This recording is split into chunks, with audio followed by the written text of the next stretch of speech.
Morning, all of you. Today, I am going to discuss one more important topic of your first unit, that is the basic concept of chemistry. And this topic is the empirical formula and the concept of molecular formula. After completing the mole concept from this chapter, if you want to cover up this chapter for the numericals, so this topic is important for 3 marks, and 3 to 5 marks question is possible from this topic, that is the empirical formula as well as the concept of molecular formula. Clear? And these two formula are basically belongs to the one more branch of chemistry that known as the stoichiometry. Okay, and this stoichiometry and this empirical formula and molecular formula is used to calculate the relation of reactant with product for the mass to mass ratio, and maybe the mass to volume ratio, and maybe the volume to volume ratio. And this topic of stoichiometry, and we have to cover up in the end of this unit. Is it clear? And for your competition examination, that stoichiometry becomes very important. So now I am focusing on the first topic, that is the concept of the empirical formula. Clear? And basically you have done the various formula of the compound. Suppose I am taking the example of benzene, the familiar compound for you, and this benzene is basically the basic formula is C6H6. You know, this benzene can be represented by a formula that is the C6H6. Number of carbon atom, that is 6 are there, and number of hydrogen atom, that is 6 are there. If you will find out the ratio between the carbon and hydrogen, that is 6:6, and it becomes 1:1 ratio. In a same way, if you will take the example of one more compound, that is the hydrogen peroxide, and this hydrogen peroxide is represented by formula H2O2. And whenever you will find out the simplest ratio of the hydrogen as and the oxygen, and it becomes H and O. Number of H atom kitne the? 2, and number of O atoms also becomes 2. The simplest ratio becomes H and O. So how you can define the empirical formula? And for any stoichiometric compound, or you can say किसी भी स्टैचियोमेट्रिक compound के अंदर, what do you mean by the stoichiometric compound? That is all those compound जिसको हम एक definite ratio के अंदर estimate करते हो. जैसे मान लीजिए कोई भी कंपाउंड आप ले रहे हैं, उस कंपाउंड के अंदर जो पार्टिसिपेट करने वाले एलिमेंट्स हैं, उन एलिमेंट्स के कंबाइन करने का रेशो कांस्टेंट होता है.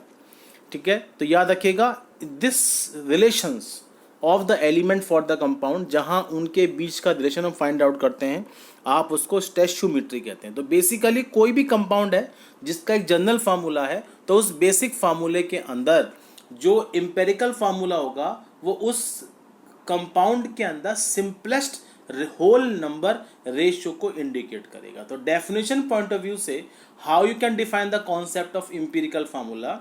The empirical formula of a compound is the chemical formula which express the simplest whole number ratio of the atom of the various element present in one molecule of the compound.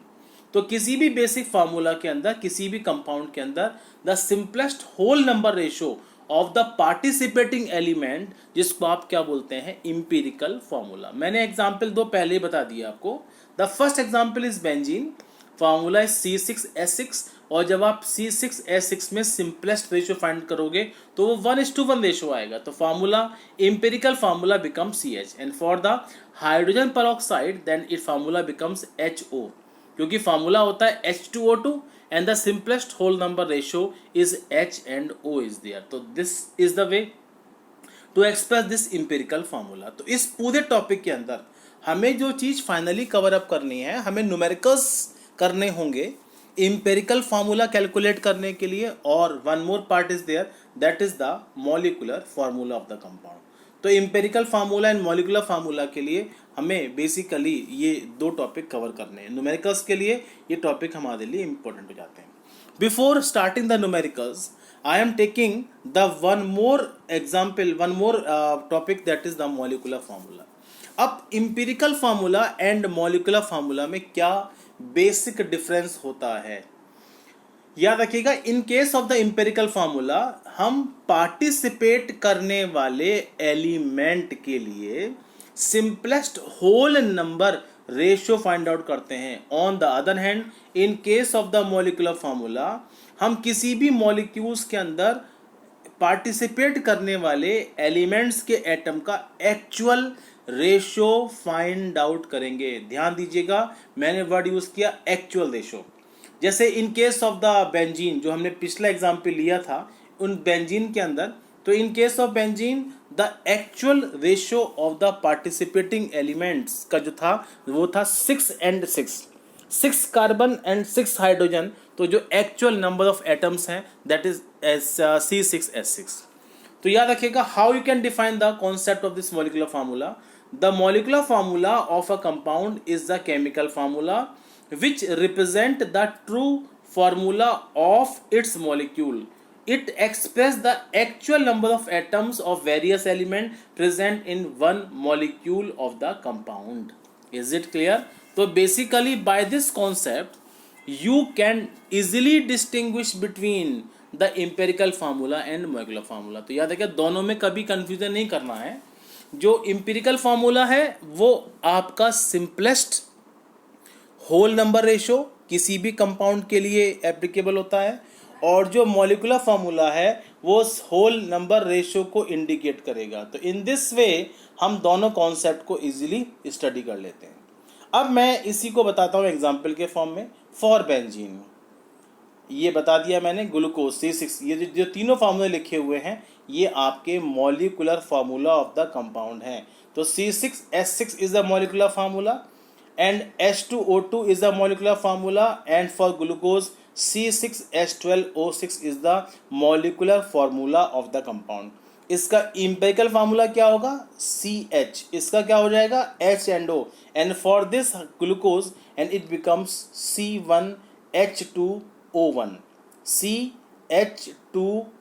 CH2O is the empirical formula. Clear?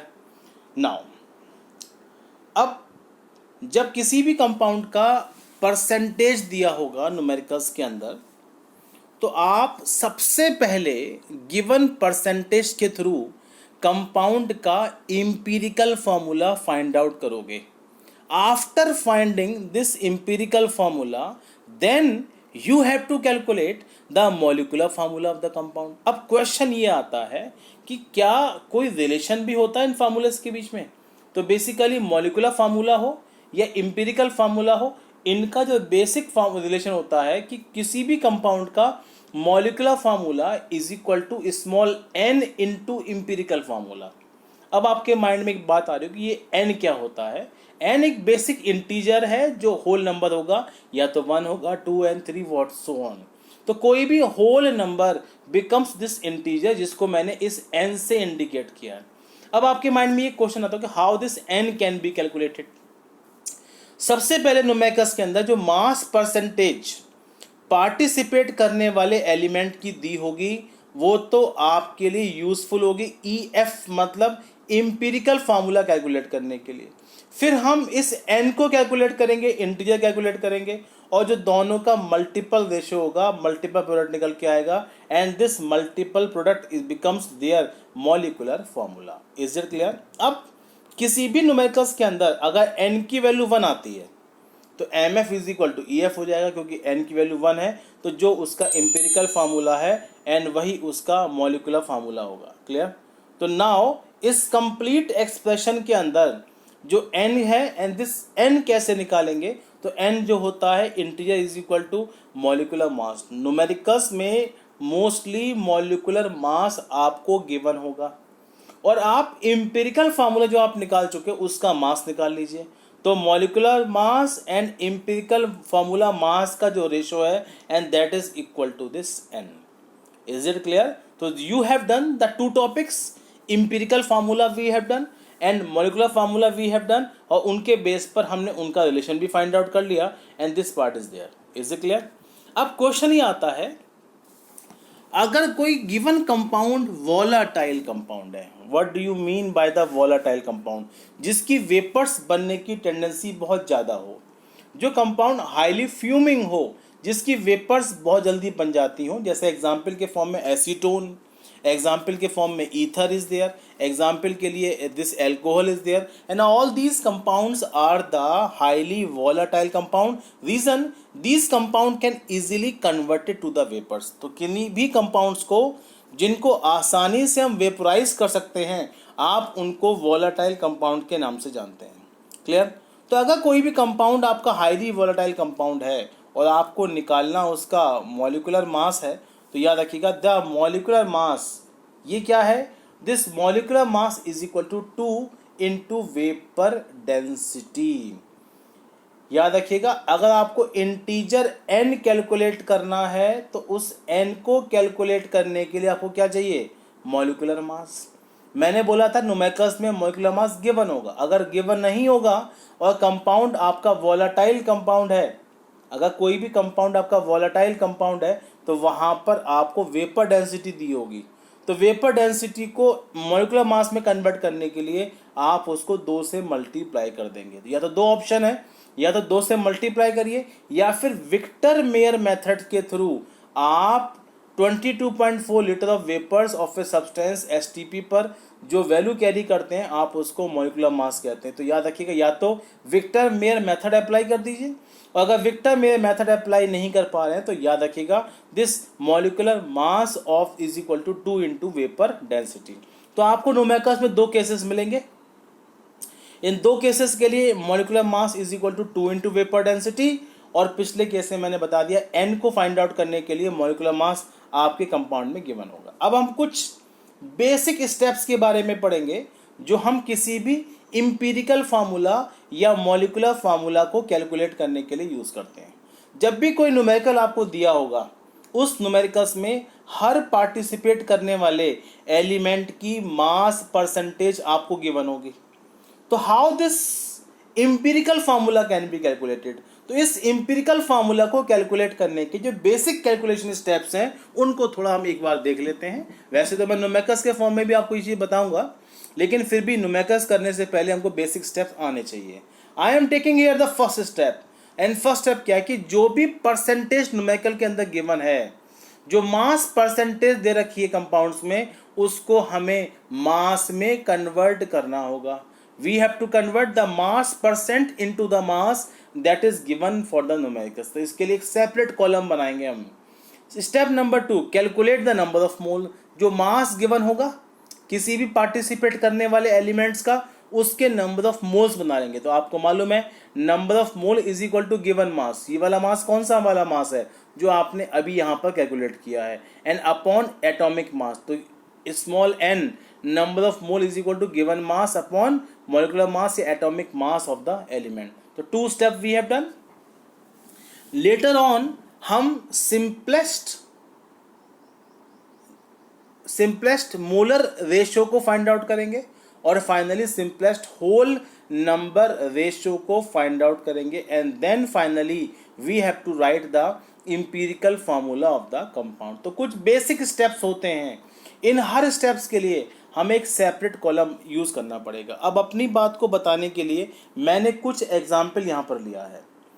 एक example मैंने simple सा लिया है यहाँ पर कि अगर कोई भी एलिमेंट है, if any inorganic salt on analysis gives sodium 29.11%, sulphur 40.51% and oxygen 30.38%, and calculate the empirical formula of the compound. जो बेसिक नॉलेज इस न्यूमेरिकल को करने से पहले आपको चाहिए, you should know the atomic mass of the participating element. For sodium it is 23, for sulfur it is 32, and for oxygen atom and it is 16. Is it clear? अब जो basic steps मैंने आपको ऊपर बताए थे, उन स्टेप्स को मैं टैबुलेटेड फॉर्म में यहाँ पर इंडिकेट कर देता हूँ। जब न्यूमेरिकल्स करेंगे तो आपकी एक ऐसी टेबल बनेगी, इस टेबल में आप बहुत सारे कॉलम बना लेंगे। इन सब कॉलम्स के साथ साथ जो पहला कॉलम होगा वो एलिमेंट, दूसरे कॉलम में सिंबल। अब आपकी मर्जी है तो आप सिंबल के फॉर्म में एलिमेंट को रिप्रेजेंट कर दीजिए। फिर परसेंटेज की न्यूमेरिकल्स में गिवन होगी, एटॉमिक मास आपको दिया होगा या आपको आना चाहिए, एंड नंबर ऑफ मोल्स निकालेंगे, फिर सिंपल रेशो निकालेंगे एंड सिंपलेस्ट रेशो निकालेंगे। तो step number 1, step number 2, step number 3, step number 4, step number 5। Clear for this numericals. And इस न्यूमेरिकल के लिए जो सोडियम है उसका सिंबल Na होता है, सल्फर का सिंबल S होता है, एंड ऑक्सीजन एटम का सिंबल O होता है। तो basically percentage in this numerical is given. For sodium it is 29.11, for sulphur it is 40.51, and for oxygen it is 30.38%.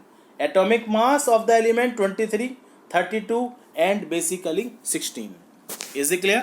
तो इन सभी के लिए जो वैल्यूज गिवन है वो 23 गिवन है, ये 32 गिवन है, ये 16 गिवन है। अब क्या करेंगे, आपको ये पार्ट आपके लिए नोन है, ये वैल्यू आपके लिए नोन है। As per the basic steps now हम इन एलिमेंट्स के नंबर ऑफ मोल्स निकालेंगे। तो सोडियम के लिए number of mole given mass upon atomic mass, तो 29.11 अपॉन 23, ये सॉल्व होके आएगा 1.266।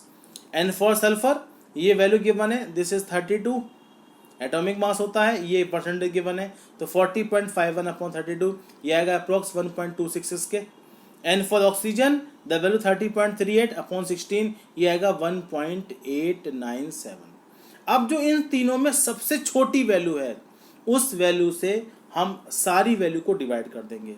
तो 1.266 इन तीनों से सबसे छोटा है, तो हम यहाँ पर 1.266 divided by the 1.266, 1.266 divided by the 1.266 और 1.897 डिवाइडेड बाय द 1.266। तीनों को हमने 1.266 से डिवाइड क्यों किया, क्योंकि इन दो वैल्यूज़ के अंदर सबसे छोटी वैल्यू कौन सी है, ये। तो जो ये रेशो निकल के आएगी ये क्या आएगी, आपकी सिंपल रेशो होगी। अगर ये वैल्यू आपकी फ्रैक्शन में होती, सपोज ये 1.5 आता, सपोज ये 1 आता, ये आपका 1.5 आता, तो याद रखिएगा इनको हम मल्टीप्लाई कर लेते हैं। जैसे इस एग्जाम्पल में भी आ रहा है, ये 1.5 आ गया, ये 1 आया, ये 1, तो 1.5 को होल नंबर में कन्वर्ट करने के लिए सबसे छोटी वैल्यू से सारी वैल्यूज को मल्टीप्लाई कर देंगे। तो मैंने इसको 2 से मल्टीप्लाई किया, इसको भी 2 से मल्टीप्लाई किया, इसको भी 2 से मल्टीप्लाई किया, इट बिकम्स 2, ये 2 और ये 3। तो सोडियम के जो सिंपलेस्ट होल नंबर एलिमेंट्स हैं वो 2 हैं। सल्फर के लिए ये कितने हैं, ये 2 हैं। And for oxygen is becomes 3 only. तो empirical formula sodium 2, sulphur 2 and oxygen 3, इसका मतलब Na2S2O3 is the empirical formula of the compound. तो this is the simple way to calculate the empirical formula, और इसी empirical formula से ही हम molecular formula भी calculate करना सीख जाएंगे। मैंने एक एग्जाम्पल लिया है, ये आपकी बुक का एग्जाम्पल है, NCERT एग्जाम्पल है। इस एग्जाम्पल के अंदर क्या दिया हुआ है, the compound contain 4.07% hydrogen, 24.2% carbon and 71.65% chlorine, and its molecular mass 98.96 gram, and calculate the empirical as well as molecular formula. तो इस न्यूमेरिकल्स के अंदर आपको empirical formula and molecular formula भी कैलकुलेट करना पड़ेगा। As the previous numericals, यहाँ भी हम एक टेबल बना लेंगे। इस टेबल में फर्स्ट कॉलम में आपने क्या लिखा है, एलिमेंट, दूसरे कॉलम में आपने सिंबल, आपकी मर्जी है एलिमेंट सिंबल के फॉर्म में भी रिप्रेजेंट कर सकते हैं। देन परसेंटेज जो न्यूमेरिकल में गिवन होगी, atomic mass of the element जो आपको आना चाहिए, अदरवाइज न्यूमेरिकल में गिवन भी होता है। In next column we have to calculate the number of moles and then simple ratio and finally the simplest whole number ratio. In this numerical the percentage of the carbon is given, that is 24.27. For hydrogen this value is given 4.07 numerical में given है, and for chlorine this is 71.65%। ठीक है। Atomic mass carbon का 12, hydrogen का 1 and chlorine का 35.5। Then we have to calculate the number of moles. Number of mole given mass upon molecular mass, atomic mass. तो 24.27 upon 12, ये 2.02, ये आएगा 4.07 upon 1, this is 4.07 same, और 71.65 अपॉन 35.1, तो ये अप्रोक्स 2 आएंगे। तो ये 2 राउंड ऑफ, ये 4 और ये 2। ठीक है। अब इन तीनों वैल्यू में जो सबसे छोटी वैल्यू है वो कितनी है, 2.02। तो सारे वैल्यूज को 2.02 से डिवाइड कर देंगे। तो 2.02 divided by 2.02 and 4.07 divided by 2.02 and the last value 2.02 divided by 2.02, 1 2 1। Already ये होल नंबर है, इसको किसी भी सुटेबल इंटीजर से मल्टीप्लाई करने की रिक्वायरमेंट नहीं है। तो this value becomes 1 2 1। Carbon 1, hydrogen 2 and chlorine 1। तो empirical formula of the compound is CH2Cl। Clear. अब हम क्वेश्चन के दूसरे पार्ट में आते हैं, how this empirical molecular formula can be calculated. तो उसे कैलकुलेट करने के लिए हम एक काम कर लेंगे, जब n इंटीजर को कैलकुलेट करते हैं तो हमें इंपेरिकल फार्मूला के मास की रिक्वायरमेंट पड़ेगी। तो सबसे पहले इस n को ही कैलकुलेट करना सीखेंगे हम। तो इस n को कैलकुलेट करने के लिए मैंने क्या काम किया, this n is equal to molecular mass जो न्यूमेरिकल में गिवन है 98.96 अपॉन इंपेरिकल फार्मूला मास, ये आया 49.5, ये निकाला हुआ है देखिए। CH2Cl ये आया हुआ 49.5, तो ये आता है आपका 2।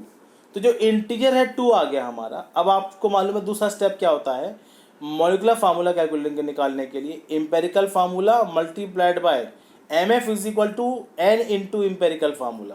तो इस केस में अगर हम कैलकुलेट करें तो ये जो निकल के आ रही है आपकी value, this is MF is equal to 2N into empirical formula. तो ये 2 निकल के आया, 2 से इसको मल्टीप्लाई कर दीजिए तो आएगा C2H4Cl2। C2H4Cl2 is the molecular mass empirical formula of the compound. Sorry, empirical formula CH2Cl and molecular formula is C2H4Cl2. तो ये क्वेश्चंस आपको ध्यान रखने हैं, बड़े न्यूमेरिकल्स इंपॉर्टेंट हैं, आगे कॉम्पिटिटिव के लिए भी इंपॉर्टेंट ये क्वेश्चन हो सकते हैं। अब मैं एक एग्जांपल और भी ले रहा हूँ यहाँ पर। वो क्वेश्चन में कह रहा है आपसे कि compound containing sodium sulphur hydrogen oxygen gave the following result on analysis. Sodium है 14.28%, सल्फर है 9.92% एंड हाइड्रोजन 6.20%। इसमें ऑक्सीजन की वैल्यू नहीं दे रखी है। क्या काम करेंगे, परसेंटेज है, तीनों को ऐड करिए और 100 में से माइनस कर दीजिए तीनों के सम को, जो परसेंटेज निकल के आएगी and that will be the percentage of oxygen. यह निकाला हुआ है देखिए, 100 माइनस 30.40 तो ये आएगा आपका 69.60 and this is the percentage of the oxygen. तो in this numerical calculate the MF of the anhydrous compound if all the atoms of hydrogen in the compound are present in the combination with the oxygen in a form of water crystallization and what is the possible forms of the compound. Clear? and compound का जो मोलुलर मास दे रखा है वो 322 given है। क्या काम करेंगे, मैंने परसेंटेज ऑक्सीजन की निकाल ली, तीनों को ऐड किया, वो आया 30.40। तीनों की परसेंटेज को ऐड करिए और ऐड करने पाएगा 30.40, 100 से माइनस कर दीजिए and that will be the percentage of oxygen. अब क्या काम करेंगे, like as the previous 2 numericals, अब हम एक टेबल को बना लेंगे। इस टेबल में पहला पार्ट, फर्स्ट पार्ट जो है आपका, दैट इज द एलिमेंट और उनके सिंबल, परसेंटेज गिवन है, atomic mass, number of moles and simplest molar mass निकाल लीजिए and simplest whole number ratio if it is required. तो पर्टिकुलरली इस न्यूमेरिकल में परसेंटेज दे रखी है और ये जो सिंपलेस्ट रेशो निकालने के बाद 2 1 20 and 14, 2 1 20 and 14। The empirical formula, मेरे हिसाब से क्वेश्चन समझ में आ गया होगा आपको। Like as the previous 2 numericals, आपने यहाँ पर भी सिंपलेस्ट मोलर मास को, मोलर रेशियो को कैलकुलेट किया है and the simplest whole number ratio भी सेम रहेगी क्योंकि ये होल नंबर वैल्यू है. The empirical formula of the compound is Na2SH20O14. तो अब हम मॉलिक्यूलर फार्मूला कैलकुलेट करने के लिए क्या करेंगे, एम्पेरिकल फार्मूला का मास निकाल लेंगे.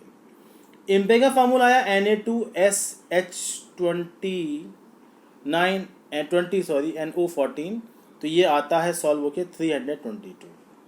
आपको मालूम है molecular formula is equal to n into empirical formula. तो n निकालेंगे. n क्या है, क्या होता है n, molecular mass upon empirical formula mass. Question के अंदर मॉलिक्यूलर मास गिवन है, कितना दे रखा है क्वेश्चन में, 322. एम्पेरिकल फार्मूला मास भी कितना आ रहा है, 322, तो ये 1 आएगा. तो इसका मतलब जब n की वैल्यू 1 होती है तो empirical formula becomes equal to the molecular formula of the compound. तो दोनों कंपाउंड का एम्पेरिकल फार्मूला भी Na2SH20O14 होगा and empirical formula molecular formula same रहेंगे. अब क्वेश्चन में ये कह रहा है कि how many water molecules are there, along with this how many water molecules are there. तो इसको कैलकुलेट करने के थोड़ा आगे बढ़ेंगे हम. क्या हमने किया, to calculate the number of water of crystallization since all H atoms are present in a form of H2.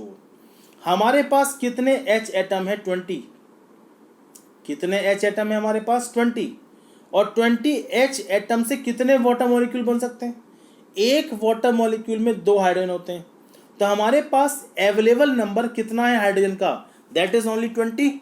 तो 20 हाइड्रोजन मॉलिक्यूल से सिर्फ 10 वाटर मॉलिक्यूल ही बन सकते हैं. तो basically in this numerical 10 molecules of water are present. So to determine the complete form of the compound, जितने भी आपके हाइड्रोजन थे इनको वाटर के साथ ले लीजिए. तो फार्मूला बिकम्स Na2SO4.10H2O. मेरी बात समझ में आ गई. तो the crystalline formula of the compound is Na2SO4.10H2O. Okay, तो these are the some important questions जो आपको empirical formula and molecular formula के करने हैं. ठीक है, तो याद रखिएगा this topic is important and for numerical part you have to do this topic again.